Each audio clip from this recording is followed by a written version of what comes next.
Hello and welcome to the Father and Son Formula One podcast. I'm the father, Graham Miller, and here's my son, Toby. Hello. And this is a bit late because for once we're actually in the same room. Yeah, it's weird. There won't be any weird gaps between when we're talking, like there is on the online one. Yeah, and today we're going to be talking about the... Oh, hold on, I've got the name here. Formula One Etihad Airways Abu Dhabi Grand Prix 2025.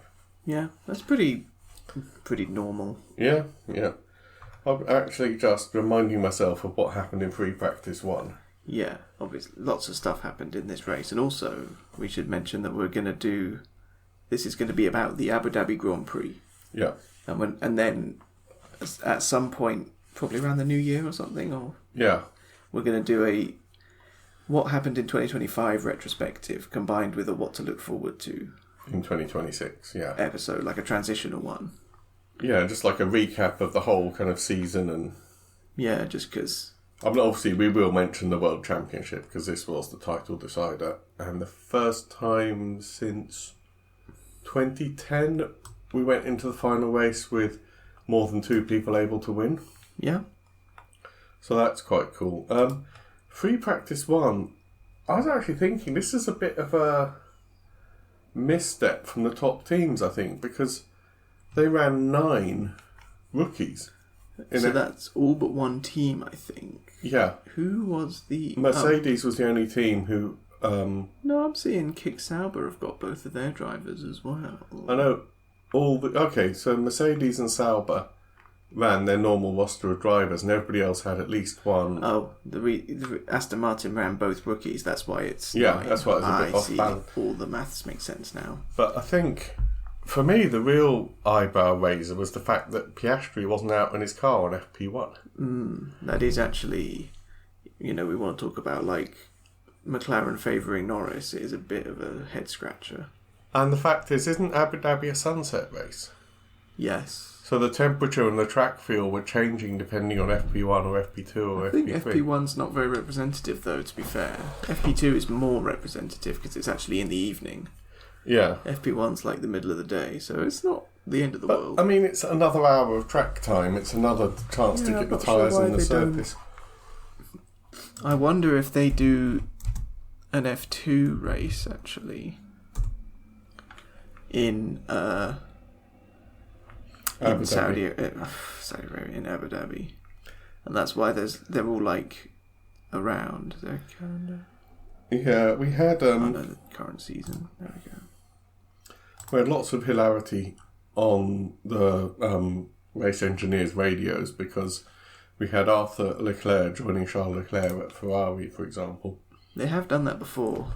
Yeah, but this time it just seemed funnier because Charles spun out and his younger brother said, "Oh, you're just doing burnouts to show off for the crowd." Yeah, because younger brothers are annoying. Even if they're like Formula 1 drivers or F2 drivers, they still wind each other up. And they were like, I mean, I can't remember who, but there were various comments about, oh yeah, it's Big Leclerc or Leclerc Senior on the radio. I think one of the Max, I think it was GP actually, who said, oh, it's Big Leclerc coming up. Yeah. And Max was like, I like that you call him Big Leclerc. And there was another one where I think it was Russell's engineer who actually got the name of one of the subbed in rookies wrong, and Russell actually corrected him. Yeah, I think he said it was Owasa because he saw OWA. Yeah. And then Russell was like, actually, that's O'Ward because it's a McLaren, not a Racing Bulls. Yeah. So there was... I mean, we've seen the whole, like, Bottas thing as well. Yeah. I think people... Either they mistake Bortoletto for Bottas in practice, or I think when it was Hadjar, I think it was the French engineer's accent when he was saying both Haas. He was saying, like, Bottas coming up behind you. And he was like, Bottas isn't racing, what do you want about? Oh, okay. And then they cut to Bottas in the Mercedes garage looking, like, funny, because he does. Well, yeah, I mean, Bottas is just... He is quite a laugh. I mean, now that he's got out from under Mercedes... And I think the pressure of having Hamilton as a teammate. Yeah. Kind of a bit like how Albon and Gasly are a bit more fun and a bit more, like, chill now that they're not teammates with Max. Yeah, it is quite an odd... But anyway, the 9 rookies in FP1. Yeah. Ryo Hirakawa. He's the weird rookie who's in his 30s, isn't he? Yeah, and he's like a multiple-time Le Mans winner as well. Yeah. Paul Aaron. Yep. Did he win F2 last year? He's certainly a big name in the Red Bull world, isn't he? Let's have a look. I'm always surprised when the new year rolls around and he hasn't got a seat anywhere. No, he's only 3rd in 2024. He's Estonian. Some people do really objectively quite poorly in F2 and get... Yeah, like both Antonelli and Colapinto were not actually that great in F2. Yeah. Or Behrman, I think he qualified on pole in Saudi and then got subbed in for Sainz. And after that, he was never really that great in F2, Behrman, but then he proved that he could actually handle an F1 car for a whole race. And they were like, yeah, go on then. Yeah, and I think with Lindblad, apparently if Lindblad makes a mistake, he doesn't look for an engineer to blame. He just says, right, that went wrong. What can I do better next time? Yeah, winning F2 is not actually the be-all and end-all. Because I think... No. Who won F2 this year was Leonardo Fornaroli. Yeah, and he hasn't even been, had an FP1 session in a Formula 1 team, has he? No, he's a McLaren development driver. So if Piastri does jump ship, I guess they could chuck him in, but then they're running O'Ward, who's actually a full-on IndyCar driver. But he's also had 3 or 4 of these FP1 sessions. He's turned up a lot.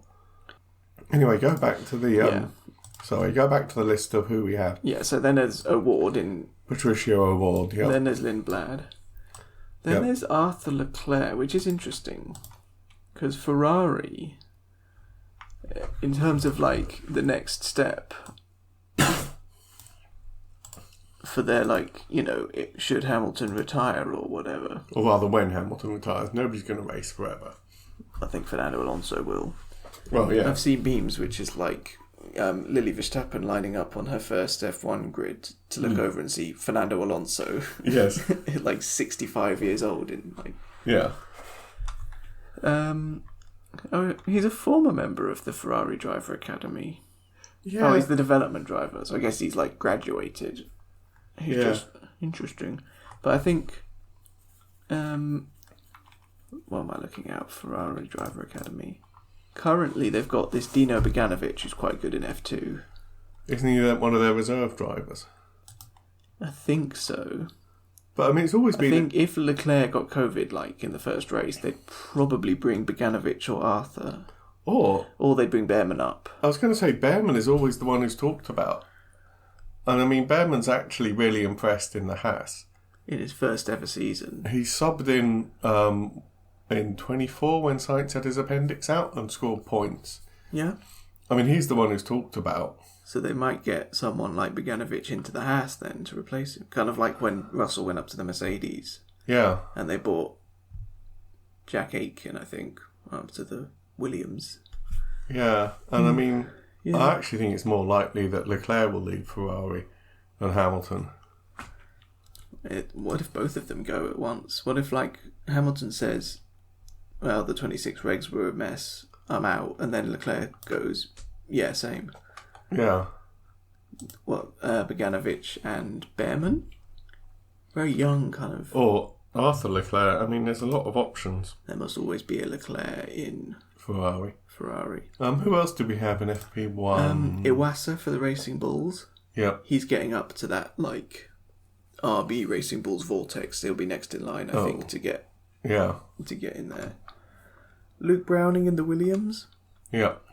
And then Jack Crawford and Kean Shields in the Aston Martins. Yeah. I think Kean Shields is a bit of a pay driver, to be honest. I mean, people say that, but they're so hard to drive, the cars. Yeah.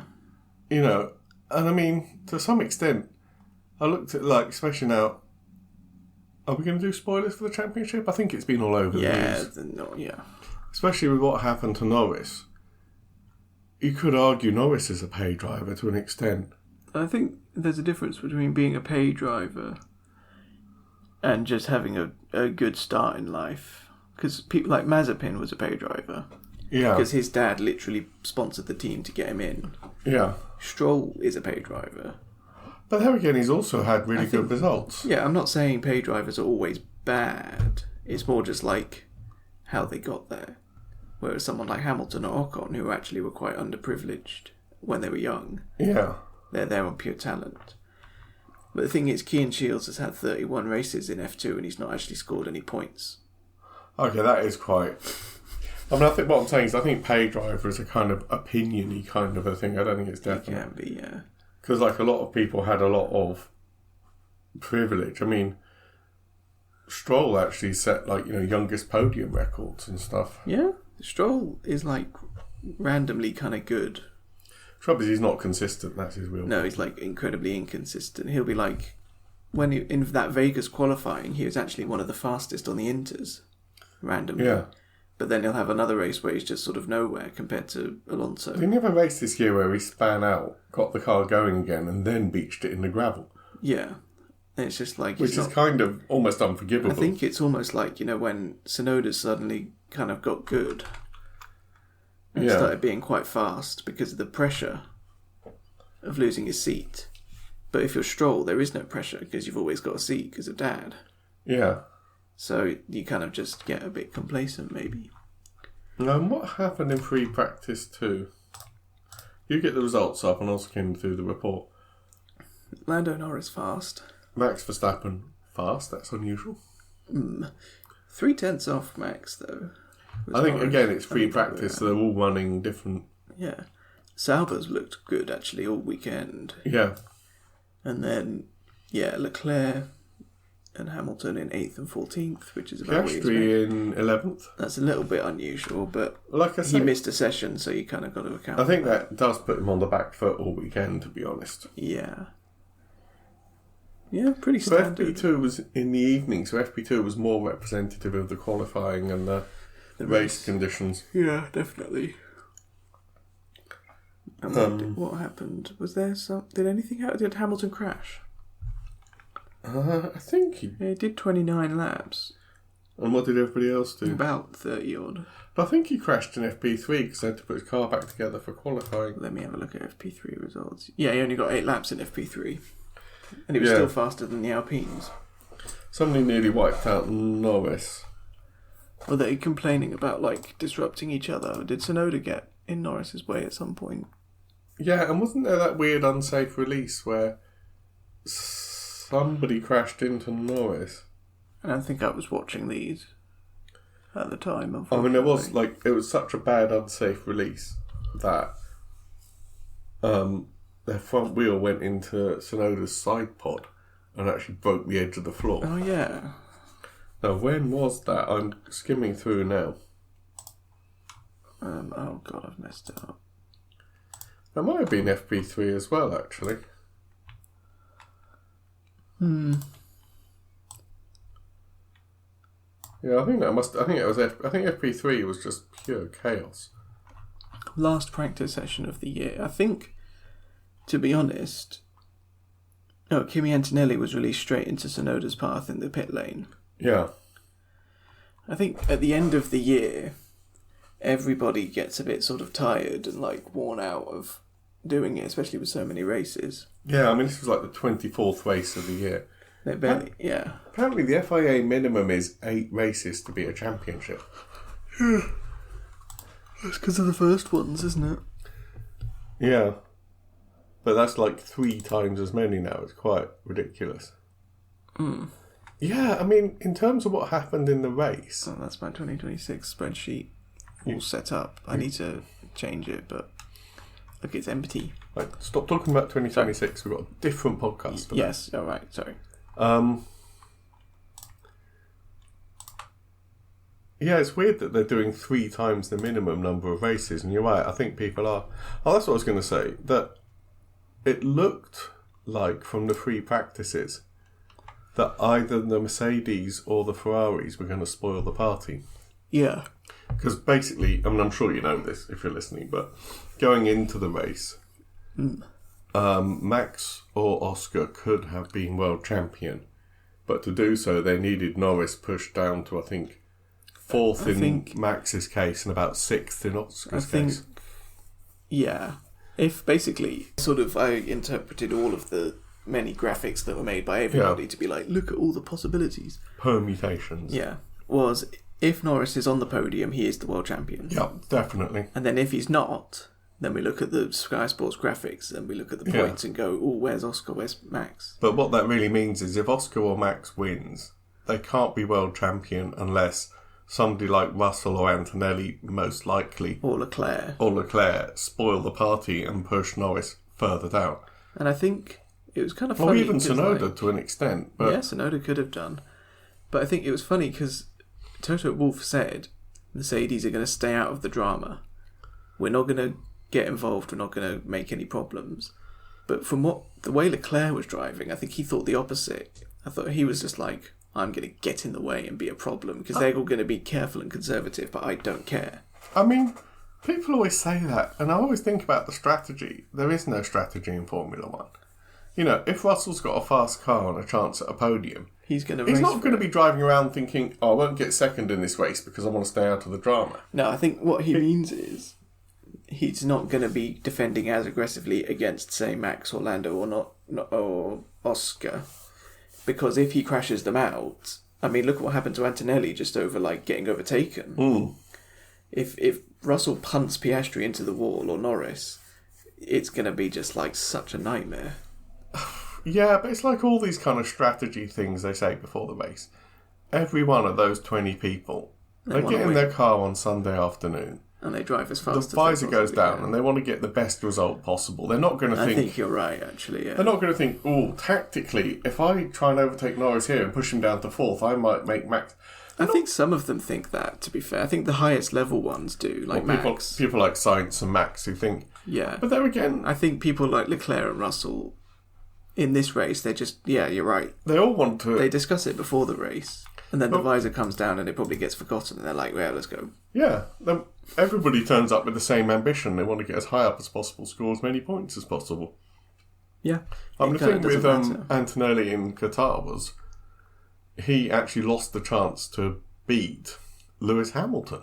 Yeah, he's fighting his own battle in the championship. I mean, can you imagine being a rookie in your first year and it's like, oh, you're one place ahead of Lewis in the championship? I mean... You wouldn't go, oh, I'll let this guy through because he's my engine supplier and I can help him become world champion. Or he's an engine customer. Yeah, no, they wouldn't. They never let each other through anyway. No. He just cracked under the pressure because he's a rookie. I mean, we said it last time. It wasn't even that, I think. I think it was that the strategy from McLaren wasn't as bad as everybody else said. No, because their tyres went off. That's what happened. What, Antonelli's tyres? Yeah. And everybody else's as well, actually. Piastri, I think, was one of the fastest on track at the end. Both of them were. Yeah.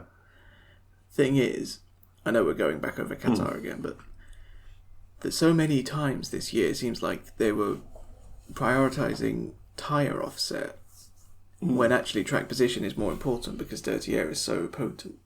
Yeah, and I mean, that's been a problem for years in Formula One. They're always like, oh, we can bring you out in fifth place with an awesome tyre delta, just carve your way through the field. And it's like, you know, it's Monaco, we can't overtake. Or yeah, tyre delta does work, but not always. No, and you have to... I think they overestimate how powerful it is. Yeah. I'm going to go straight to qualifying. Yeah. Free practice is a bit meh. And Toby works afternoons and evenings, so you can't... I watched qualifying, I think, because it was on Saturday. Yeah. Yes. And for the third race in a row, Lewis Hamilton continues to set new records in his career. Worst qualifier in Ferrari's history? I'm not sure. I mean, in his career, 3 consecutive Q1 exits.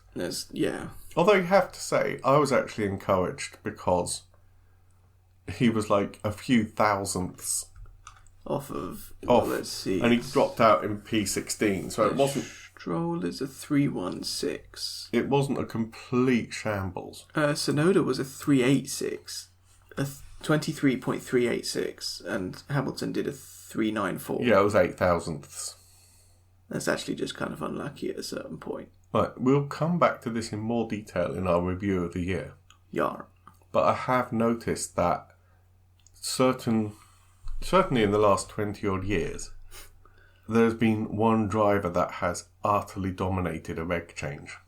And that's Hamilton. Well, no, Hamilton dominated the first turbo hybrid cars. Yeah. He won most of his championships under those regs. Yarp. Max, I think in the ground effect era, has won something like 40 out of 92 races. More than that, I think. He's won, like, ridiculous numbers. In that era. And in the same era, how many races do you think Lewis has won? Like, none. Nope. 2? Yep. Yeah. He's won 2 races and had, I think, under 20 podiums over 4 seasons. Mm. It has been absolutely... He hates it.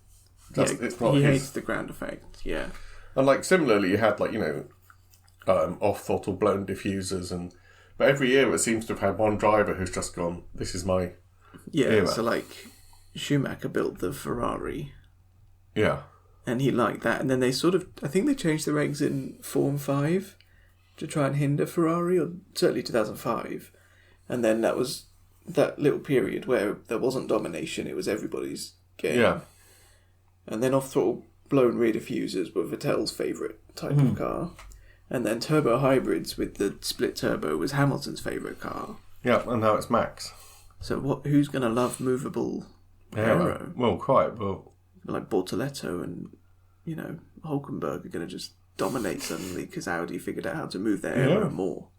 But yeah, we'll do that in the wrap-up section. Yeah, I think he was happy to see the back of that Ferrari, to be honest. I think he hated it as a car. Actually, interestingly, as well, Max hated it. Yeah. I've actually seen an interview where he says, I've seen the scans and my back is in pieces. They're so uncomfortable. I'm really glad we're not driving them anymore. The porpoising, yeah. So yeah, Hamilton went out in qualifying. And actually, post-race in the little cool-down room, Max said, well, at least we don't have to drive them anymore. Yeah. Which is like, okay, but you won 4 championships, Max. 3. But it was painful. Yeah. Kimi went out in Q2.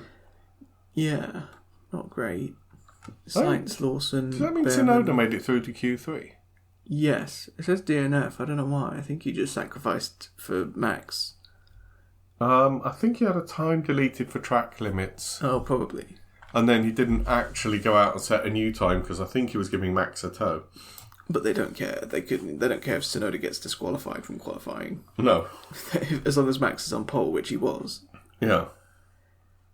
Also, Alonso gave Max a big tow as well, which I thought was quite funny. I think it was like entirely unintentional. For any other driver, I'd say probably it was, but for Alonso, I would have put it past him just to do it because it's funny and it's like stirring the pot a bit.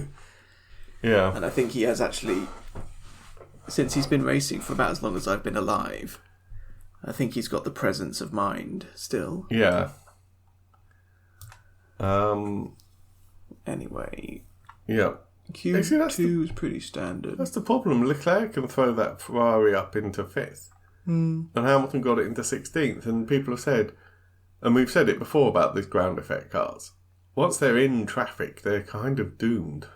Nowadays, yeah. 2022, they could follow quite well. Yeah. The problem is the FIA say that they found loopholes, the teams found loopholes to create outwash. Yeah. Yeah, they were meant to be inwashed. And that's what causes dirty air, because it's being pushed out down the side pods. And then it ends up in the front wing of somebody else. Yeah. I'm also quickly skimming the report to see what happened to Tsunoda. Yeah.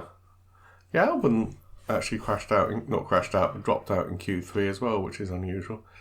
Again, Alpine will be glad to see the back of these regulations. Yeah. They qualified 19th and That was 20th. a rubbish car they built. Yeah, it really was. Bortoletto got into Q3 when Hulkenberg didn't. I think Bortoletto actually beat him in qualifying this year.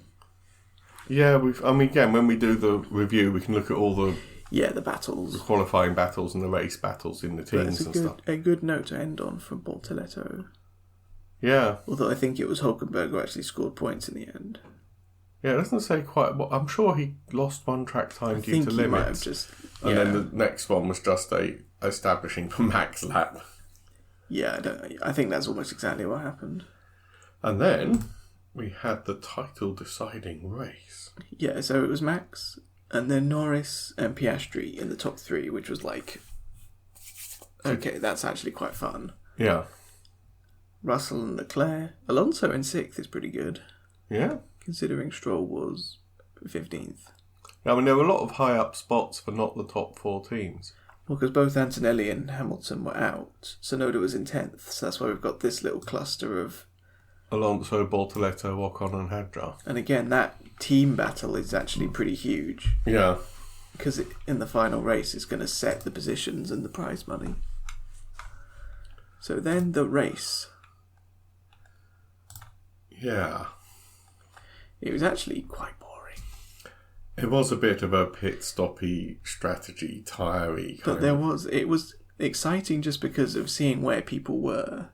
And seeing like, oh, there's Norris. Is he going to, and are they going to crash or is he going to pull over to the side in a plume of smoke and that's it? Yeah, I mean, it was kind of edge of the seat to an extent because... On a sort of meta higher level, it was like exciting. But then the actual racing was pretty rubbish. Fairly early on... Well, actually, first of all, McLaren did something unexpected. They split strategy. Yes. They put Piastri out on hard tyres. Initially, yeah. Started on hards, which meant he could go very deep into the race. I think they put Hamilton on the softs to start as well, and he actually made a pretty good jump at the beginning. Yeah. Which is, again, kind of characteristic. He's rubbish at qualifying, comparatively. But then the Ferrari tends to have good race pace, and he actually makes up places at the start, and it looks like, oh, he's back. That's been the kind of pattern all season. Yeah. Quite early on, Piastri went past Norris. Yeah, just swept past him. Which, after the race, it was kind of people analysed it all. Yeah. Because he was going long on hard tyres and Max and Lando were both on mediums. There was a theory that Max could have, given how good he is at defensive driving as well, could have backed Norris up a bit, like kept him at like 0.7, 0.8 behind. Yeah, they were saying Max is going to go as slow as possible. And then that would have created effectively a DRS train from 1 probably back to 11 or 12. Yeah, it depends how slow Alonso goes because he was making his own DRS train. Yeah, which would have then denied Lando Norris a gap and some clear air to pit into when the pit windows came around. And it would have put him under pressure from Russell and Leclerc. Yeah. But with Piastri right behind Max and Piastri going long, they couldn't do that. It was more imperative that Max sets a good pace to try and kind of kill off Piastri's tyres to an extent. And yeah, it was a bit because it was a 3-way fight, but McLaren went into it with 2 drivers. I think that's why they ended up being how it was. Yeah, because all Max could do was win the race, which he did. Yeah, focus on what you can control.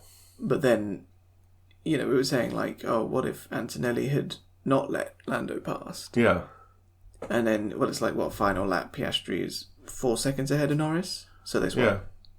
And also at that point, Piastri's not going to win the championship. Yeah, he can't win, so he swaps. And then if he falls into Leclerc, it doesn't really matter. Yeah.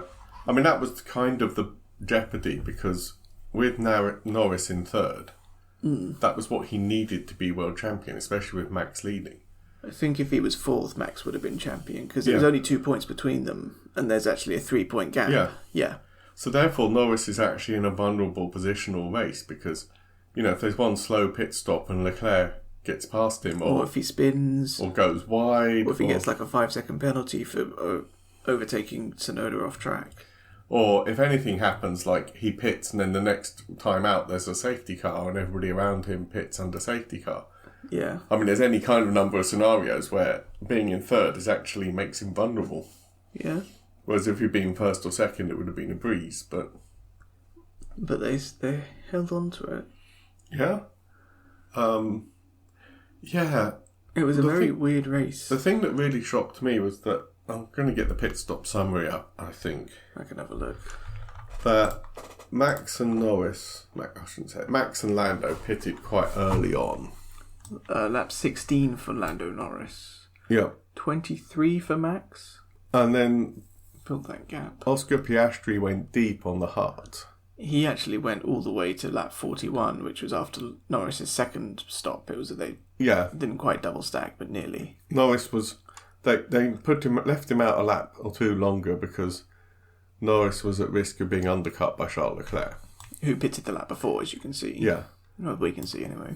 But what really shocked me about it was that from lap 23, when did Max pit? 23. From 23 to 41. 41. So 18 laps. Max actually pulled the gap back. Yeah, he actually saved himself a pit stop and overtook Piastri on track.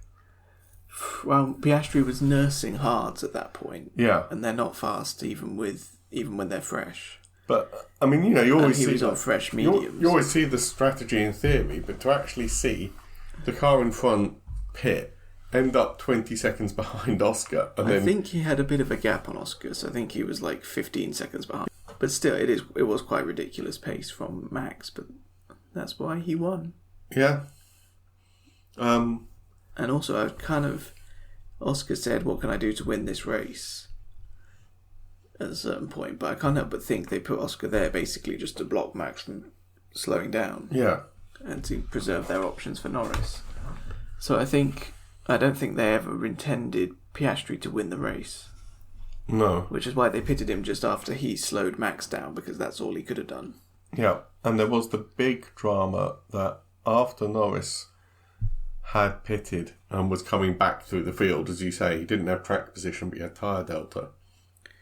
Yeah, a lot of traffic, but he cleared it quite quickly. Cleared all the traffic quite quickly, which is the first time I've seen Norris do that. Quite often he gets stuck behind somebody who you think, he really should just be blasting past them. Some of them, like, Sainz and Lawson, probably would have just gone, getting out of the way. It's not my fight. I've seen what happened to Antonelli, I'm leaving.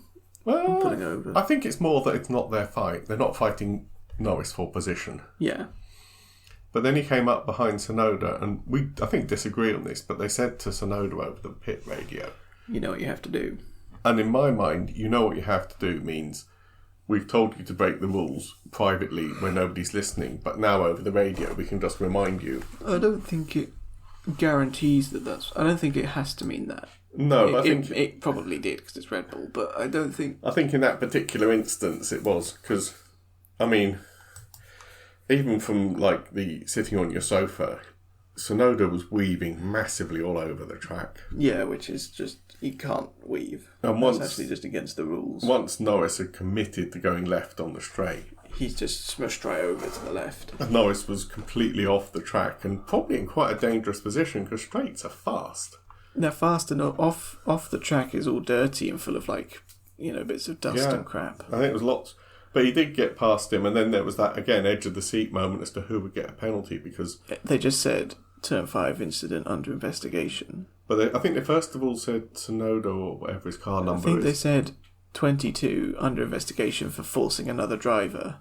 Yeah. But then they also said leaving track gaining an advantage. They were like, we're investigating both of them. Yeah. Tsunoda got 5 seconds? 5 or 10, I think. 5, I think, and then Norris didn't get anything.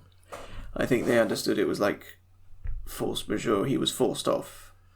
Yeah. So leaving the track and getting... And he might not have actually gained much advantage off track. If he was alongside...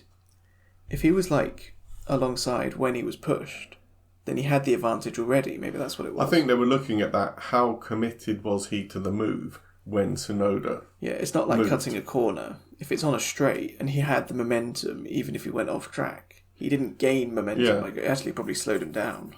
And, his only other option then would have been to brake and get him behind. But then that would be almost rewarding Tsunoda for doing something bad.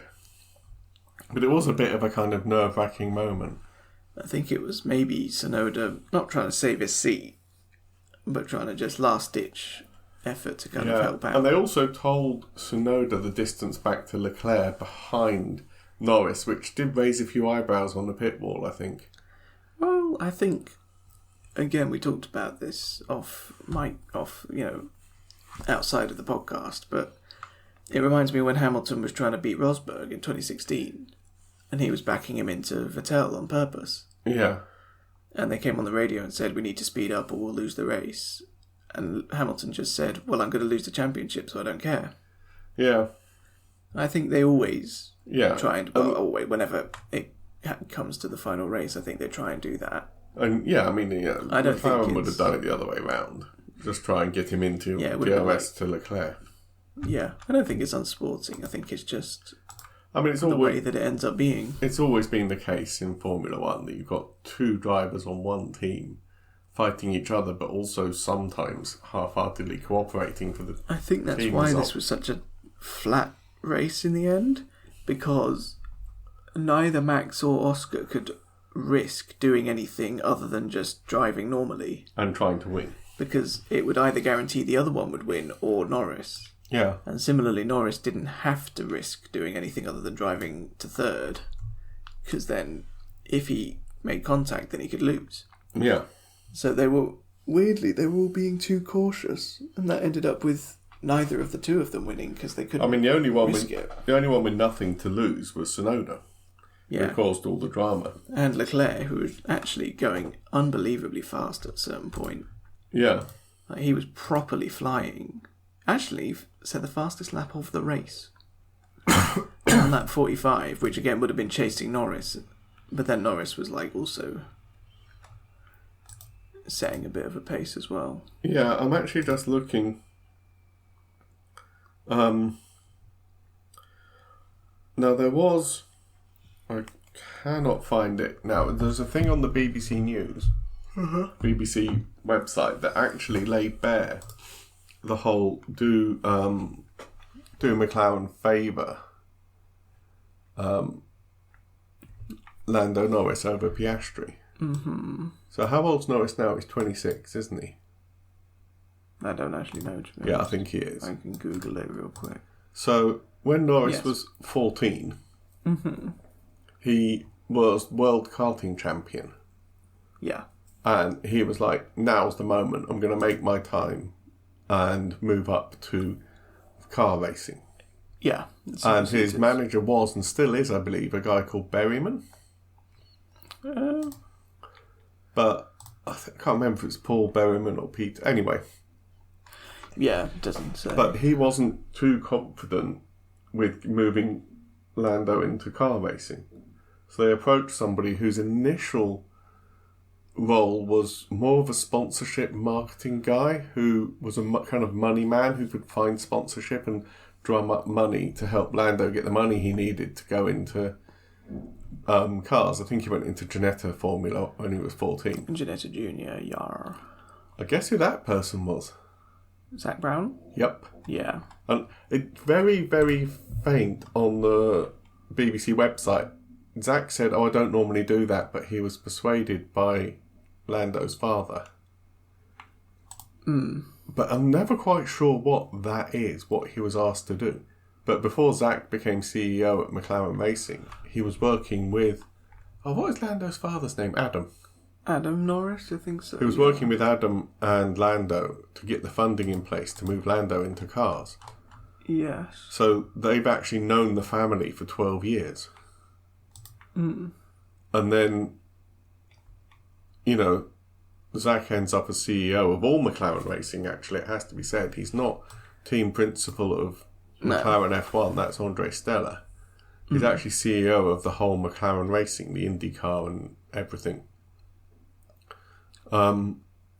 Which is kind of, to me, that gives a weird kind of vibe, because Zach loves the camera.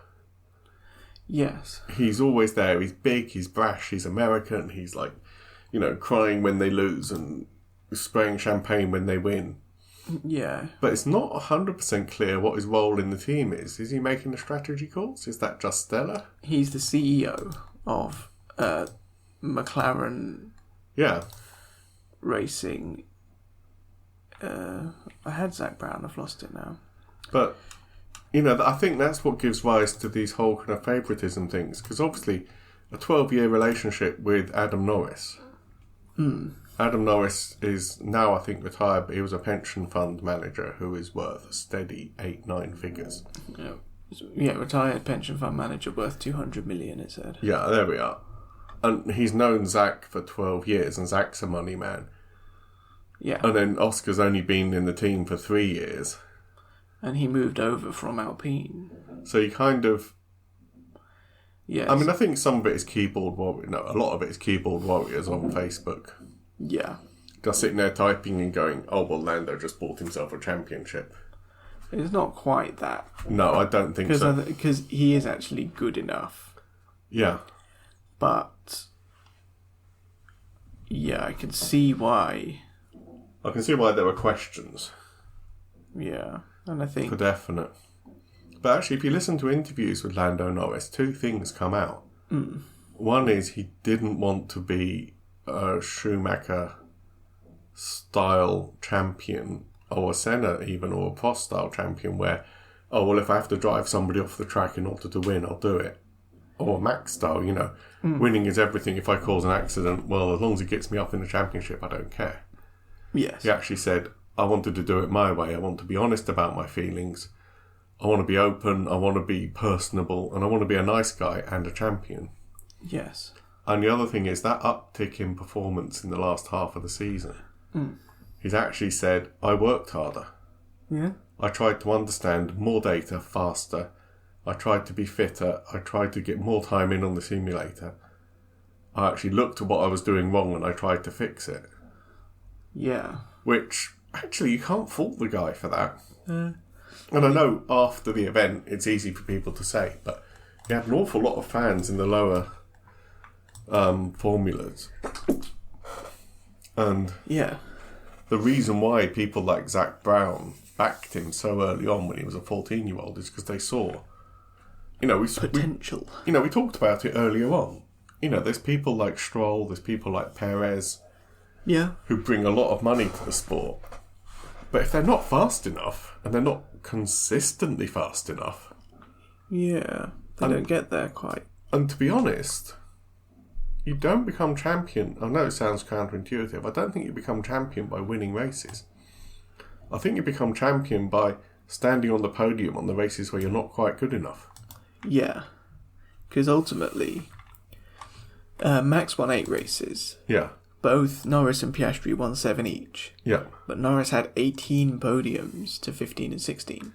Yeah. That's actually... and that's with 2 DNFs as well. So they went into this race... Yes. All 3 of them on 7 wins each. Yeah, but Norris had 2 more podiums than each of them. Yeah. Or 3 more. It's the same difference. It's like what we actually say watching the snooker. The guy whose B or C game is better...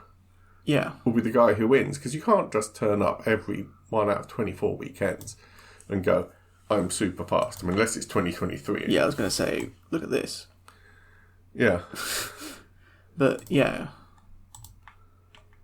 Yeah, unless you've got one of those, like, 1988 or 2023 seasons. Yeah, it rarely happens. You've actually got to rely on the days when you show up and you're not quite fast enough. And, no, it's there. I can actually look at the spreadsheet and go, first, second, third, fourth.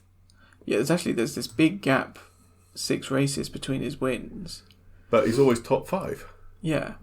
And with 2 DNFs, every race that he finished, apart from 3, he had a podium. And they were like 4th and 7th and 5th. So I think that was just pace. That was just a rough weekend, and that was the tyre strategy. Yeah. Then he got DSQ'd, but that happened to Piastri as well. Yeah, so... Whereas Piastri had this, string of races where he was scoring really not that well. No, I did... Although, at the end of the day, it was only 13 points. Yeah. It was actually ridiculously tight. Go back up to your list of races a minute. Somebody said that there were 3 races, was it Austin, Mexico and Brazil, where Piastri basically lost about 46 points. Well, he came 5th, which is 10 points? Yeah. So he scored 30 points there. But then Norris scored 68? Yeah. So 30 to 68. Yeah. Yeah, it's he doubled his points and then some. Probably those 3 races are where he lost it. Especially because look at Max as well. Yeah. That's actually, pretty significant. Obviously there was Baku as well, where he just lost his head. Yeah, but then there was Canada for Norris. Yeah, it's all much. It's much of a muchness. I'll tell you one thing I did read. Yeah. It's the building site outside. Yeah. One thing I did read, and I know we don't like playing what ifs because... You can just do it endlessly. But there is one what if that actually is very relevant. Europe. Max Verstappen in Barcelona. Yes. What happened to Max in Barcelona? He got angry. And deliberately crashed into George Russell. And then got a 5 or 10 second penalty after the race that dropped him from 5th to 10th. Yeah. So he lost 7 points.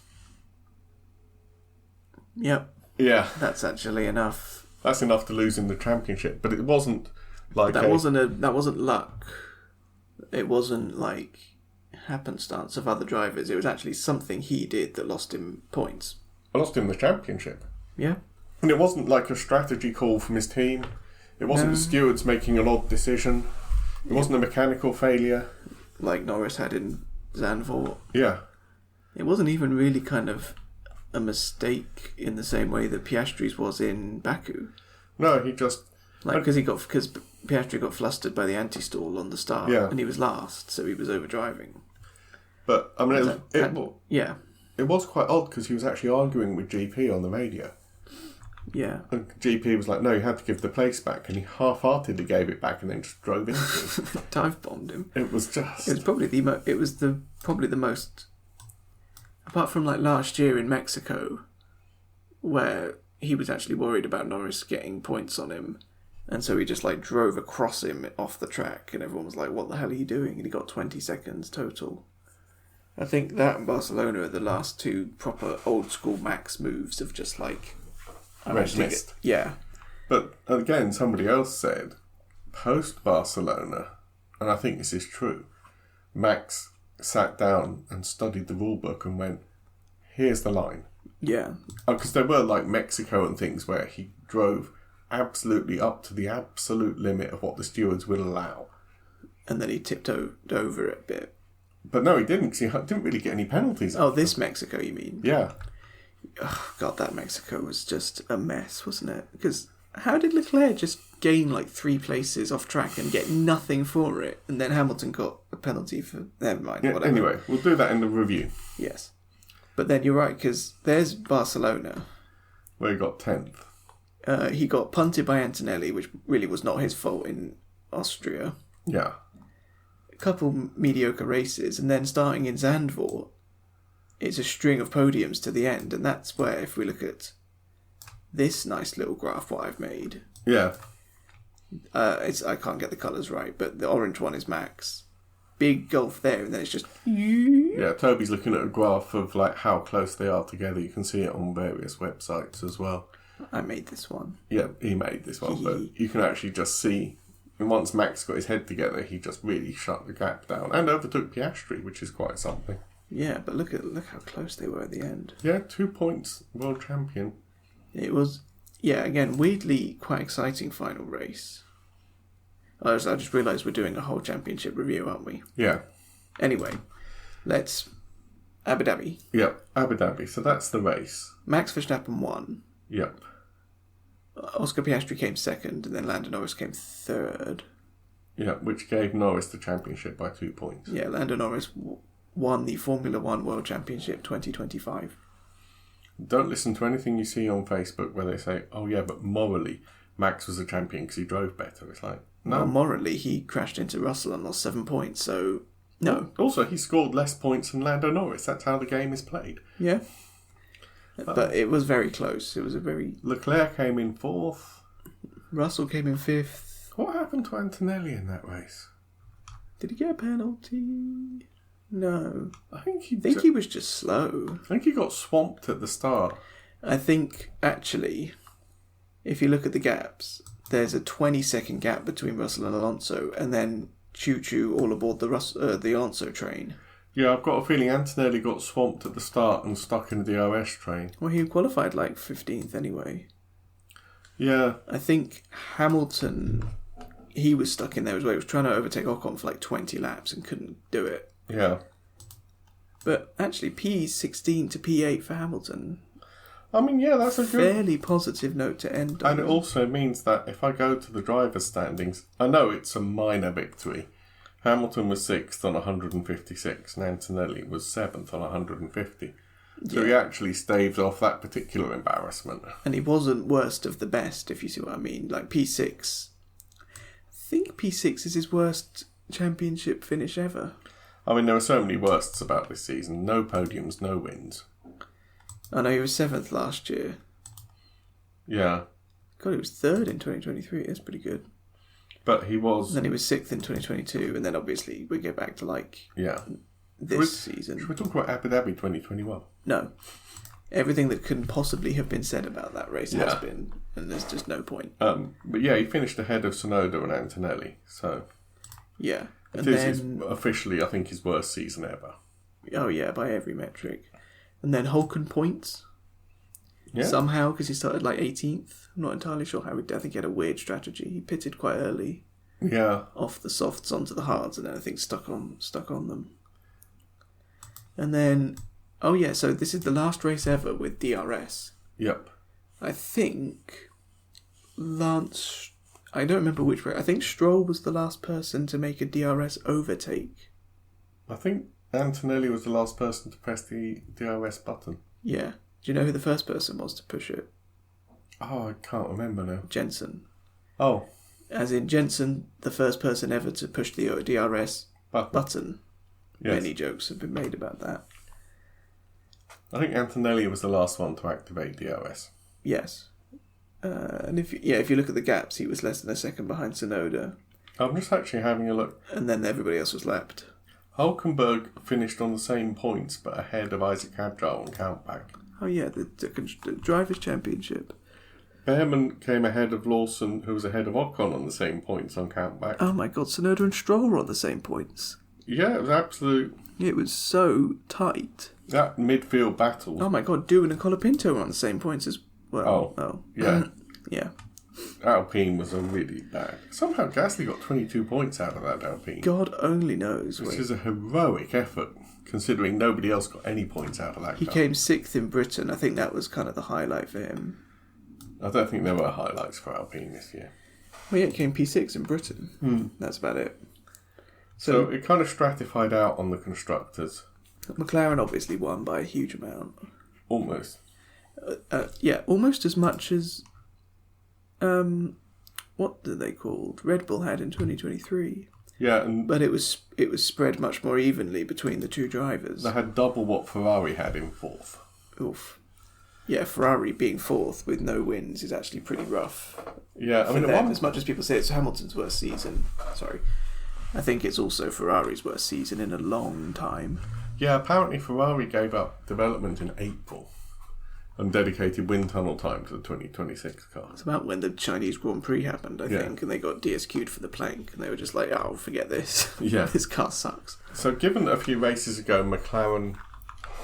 Mercedes, Red Bull and Ferrari were nip and tuck, it ended up Mercedes a long way ahead of Red Bull. A decent way, maybe a race. And a good way ahead of Ferrari. Yeah, quite a way ahead of Ferrari. Williams had 5th nailed down a good few races ago, I think. Yeah, they did a really good season. 137 points. Very sort of weirdly lonely 5th place. Yeah. No chance of catching Ferrari, really no chance of the people behind them. But then look, 79, 89, 92 for Haas, Aston and RB. That's where the real battle was. And even then, but actually 22 points between Sauber and RB. Yeah. But RB... I'm surprised Haas were lower, actually, because it seemed like Behrman had a really good run of races at the end there. So that was the Abu Dhabi Grand Prix and the season. Last race for a car with Sauber on it? I think so, because they are officially Audi next year. Last race for a Renault engine car? For now, because Alpine are going to Mercedes customer. Yeah. Then I don't think anything else is changing. Let me see if I can find another spreadsheet I made. Yeah, I mean... You're right, it was an awful race for Ferrari, definitely. Awful season, actually. Yeah, there's hardly any changes, look. I've made a little graphic. Yeah, but we'll do that when we look at 2026. So Lawson goes down, yeah.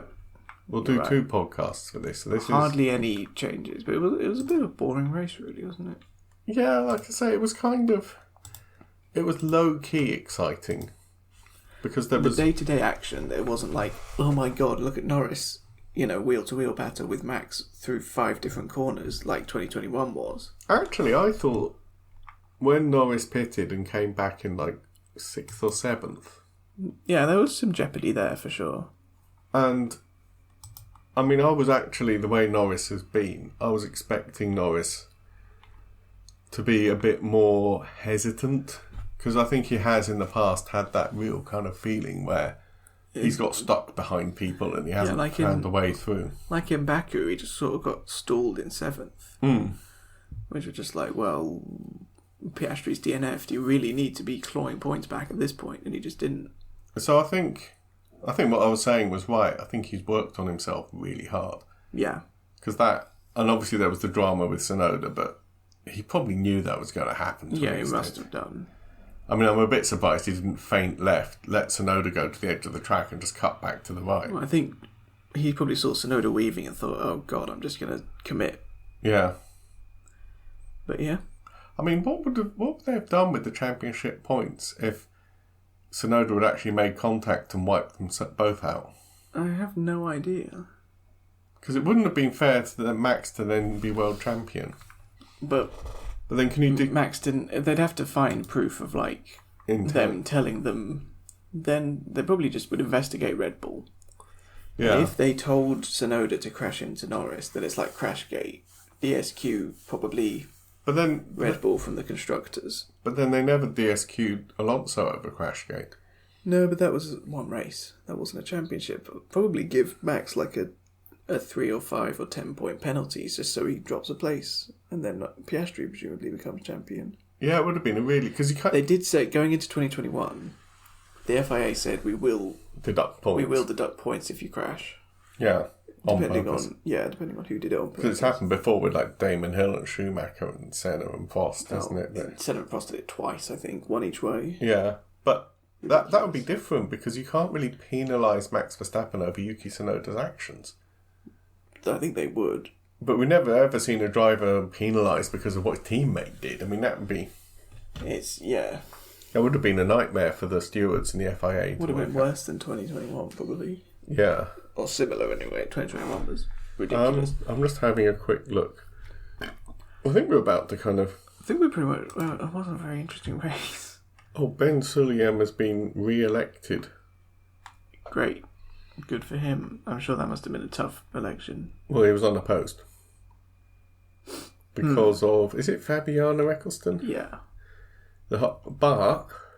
The French court have said they will hear it in February, and they reserve the right to overturn the result of the election if they find it's undemocratic. Yeah, which it is, because of course it is. You've got to have a vice president from each region to support your bid, and there's only one in South America, and it belongs to a part of the Eccleston family. It's just like so unbeliunbelievably corrupt. And she's already thrown her hat in the Ben Sulayem ring, so she can't throw a hat in any other ring.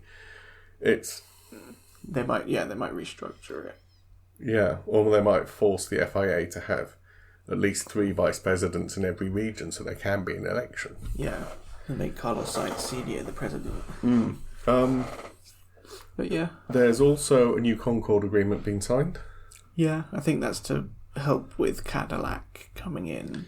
Yeah, Cadillac is coming in, and apparently it alters the weight to which they change. I think it's stopping teams from vetoing rule changes quite so heavily. That's good. Because FIA and FOM, the Formula One rights holders, get more of a seat at the table, plus the 11 teams. So the definition of what's a majority and a supermajority is changing, which sounds really dull, but it's actually quite important. I think it stops the big names like Ferrari and Williams and McLaren from blocking anything that would harm them. Yeah. And there's also a revised financial agreement which would enable the FIA to invest further in improved race regulation, race direction, stewarding and technical expertise. So they might get permanently paid stewards. And also we said a few better races sensors this year have seemed a bit amateur. Yeah. With I think they might have... marshals wandering onto track and glass falling out. It's almost like I think they've been stretching the budget. So maybe this was just... Yeah, maybe that's a response to that. I think it's also kind of another transition from the kind of 70s of gentlemen racers turning up and having a laugh to a multi-billion-pound global brand. Yeah. And I think there have been some hangovers from the traditional days, and I think they're gradually kind of shutting that down a bit. Yes. Shall we do 2 short podcasts then? One now and one... Yeah. Yeah, that's a good length for a podcast, about an hour long. Yeah. Do we want to do just some news? Oh, what other news have you got? Well, there's this, but I don't know if you want to talk about stuff like that for 2026. Oh, we can mention it and then we can... Yeah, we'll go more in depth, because Max is going to have a new number. Because the FIA said you can now change your number if you want. Yeah. And I think everybody was like, well, no, it's our brand now. But Max has decided to take number 3. Yeah, because like LH44 is a huge global brand, isn't it? To the extent that when he won the championship, he didn't even run number 1, did Lewis? Do you know what's really funny? What? His dad, Anthony Hamilton, my brain is a bit... Yeah. When he went to his first kart race, Anthony Hamilton drove a Vauxhall Cavalier. Yeah. And the numbers in that number plate, it would have been an old letter number plate, were 44. Yes. And they said, Lewis, what number do you want? And he looked at his dad's car and went, I don't know, 44. Yeah. And that's how the whole kind of iconic LH44 brand started. It's kind of weird that it's just like a tiny little thing. He wasn't really overly bothered. He was like, give me a helmet and a car, I want to race. But it's also like related to his dad and his childhood and stuff. Yeah. Which is really cool. So yeah, Max said he always wanted to race number 3, but he couldn't because Ricciardo got there first. But it was confirmed that the FIA and Ricciardo gave him permission. Yeah, I was going to say you have to wait for them to be out for at least 2 years before you take their number. Well, into 2026. Ricciardo retired in 2024. So yeah. And so is he not coming back now? No, I don't. I think he's done completely. I think after the way he was treated. Yeah, I think if he had wanted to see a Cadillac, he could have got it realistically. Yeah. Like a Perez Ricciardo, Bottas Ricciardo. Actually, Bottas and Ricciardo would have been hilarious. It's just party. But I think he got burned so badly by the Red Bull machine after his comeback to Red Bull, and then he was just stuck in Racing Bulls. I think he's done. And then he was fired without a final race. Yeah, I think it was just sucky. I mean, he's 36. He's kind of past his peak in a way. He's got another good 10 years in him if you ask Alonso. 20 if you ask Alonso. But yeah, LN4 is disappearing. It's going to be LN1 now for Norris. And also, I think for Max, he had 33 and he had all his merch for 33. And then he had MV1.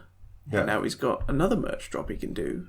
Yeah. So now he can have his 3 era. To be honest, I'm surprised in a way because I get the feeling that Max only cares about one thing. Which is? Guess. Racing. Yeah. Winning. Yeah. I don't think he's actually like Hamilton, who's got merch and a fashion label and activism. I think he's just... Well, Verstappen will have merch because they all do. Yeah, but I don't think he's as invested. I think he's like, I wanted number 3. Yeah, they can be quite superstitious racing drivers, can't they? I mean, I don't think any of the others would change. The only one I heard about was that Leclerc wants the number 7. Or he did when he started, but I don't know if he's committed to 16 now. Probably. I also saw a really weird statement from Kelly PK while we're on the subject. About how, her loved one, Max, risks his life at high speeds, and then it's a bit off-putting to see people celebrating when he doesn't get the World Championship and stuff. And I read that and I thought, you know what, that actually really applies to what Tsunoda did to Norris.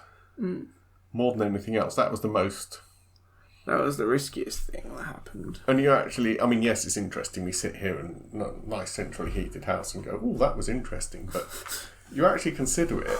They're on a straight. I don't know how long the straights are in Abu Dhabi. Fairly long. But they're going to be hitting minimum 180 miles an hour. Probably getting close to 200 with DRS at that point. And actually to then be using your car to push somebody off track. Yeah, it's quite scary. And, okay, it's Kelly Piquet, so obviously she was feeling somehow Max had been hard done by, but... Then how many times did she celebrate when Max won? Well, as somebody said in the comments, oh yeah, because after Abu Dhabi 2021... They were all looking very sombre and thoughtful, weren't they, at Red Bull? They weren't jumping up and down for joy. And it was actually Hamilton who got out the car, shook Max's hand and said congratulations. Yeah, he has actually said in the past that was the hardest thing he's ever done. I don't think any other driver on the grid would have done, realistically. No, I think all of them have just got a bit of that kind of... Well, they're racing drivers. I'll tell you what was really quite sweet about this year's Abu Dhabi. I actually watched the post-race and I actually watched it for a bit as well. how long Norris kept his helmet on for. Yeah. And he actually, when he finally took it off, he was like, I didn't think I was going to cry. And he was still crying. Well, yeah. Because, I mean, like we just said, understandable. he's been racing in cars for 12 years. He's had 12 years of people saying, you're going to be a world champion one year. And you must be thinking... Is it actually ever going to happen? And I don't know how long he was in karts for. I think it was another 6 before that. Yeah, he's been racing his whole life. And actually, Siska, his mother, Siska Norris, has actually said, I'm so glad, it almost seems worth it because I kind of lost my husband and my son. Because it's like, probably nearly 20 years of Daddy taking Lando off to kart races. And never really seeing him. If he was world karting champion at 14, he must have been flying all over the world already. Yeah, exactly. So, anyway, let's... But he said, he did it his way, which is another thing I kind of said. I kind of hope he does win the championship. Because he was talking about, everyone who said, he doesn't have a champion's mentality. He does. And as we said, at the Because middle he's of a the season, he kind of toughened up a bit. Yeah, but he didn't ever kind of, give in a way, to the sort of people saying, you've got to be aggressive and ruthless. No, he became tough without the toxic. He became resilient without being aggressive. Oh, on which subject? Helmut Marko is leaving. Yeah. Which, at first, you're kind of like, that's good, because he's out. Yeah. But then you realise he hasn't got any media people wrangling him anymore. But he's not going to have the weight of talking for Red Bull. No, but people are still going to interview him. Yeah, but he's going to be he's going to... ex-Red Bull, ex-racing driver Helmut Marko. Yeah, which is, again, kind of like that whole Red Bull civil war a couple of years ago. Who won? Max. Yeah, the Verstappens actually did, didn't they? Somebody did point out that around Max, certainly 2 years ago, he had the triumvirate of Jos Verstappen, Christian Horner and Helmut Marko. Yeah. And in a way, they represented toxic masculinity. Yeah, they all are, aren't they? That kind of aggressive, you can't be winning unless somebody's losing. Yeah, if you come second, then you've not won, you're a loser. First among the losers. And Helmut Marko just being Helmut Marko. It's and I think 85 or something. Ridiculous. I think what actually finally did it was the Antonelli death threat thing. Yeah. Because it wasn't in the heat of the moment when GP was on the radio to Max, and actually GP Lambiase went over and apologised. Apologised both to Kimi Antonelli and Toto Wolff. Yeah. But Max had to force Helmut to apologise after making public statements. Yeah, Helmut Marko did it in an interview to a German magazine. So that was when the dust had settled, nobody was calm, and we've seen you on board. And they realised that actually no racing driver would let another one past for somebody else's championship. Yeah. So I think that was the point at which I don't know, but I can imagine Max would have sat down and gone, Helmut goes or I go. Yeah, although I thought Max was always quite close with Helmut Marko. I think he is, but there's another theory that now he's had a daughter, or had his own child, I think he's looking at the world and going, what kind of world do I want my child to grow up in? Yeah. And looking at maybe even looking at Lando and going, Lando's a nice guy. Yeah, he likes Lando, they get on. He doesn't have to be this aggressive and this toxic, and he's a world champion. So maybe Max is kind of thinking... There's no place for people like Helmut anymore. No. Or, well, he's probably not going to do the same to his dad, because that's different. Yeah. But even, Horner, I think, once the whole, a harassment case happened, again, I think I've said at the time, regardless of the outcome, it's not a good sort of thing to have hanging over you. No, and even the fact that somebody made that accusation. And it wasn't like, oh my God, I can't believe... There must be a lie, because it's not true. Everyone was like, oh, did he? Yeah. I wonder if it's true or not. It's like... Yeah, I have seen a photo of 2023 where Max is surrounded by Horner, Marko... Newey... Wheatley. And it says... What's that? And Jos or not? No, not Jos, but it says the dream team, and now it's Max. Yeah.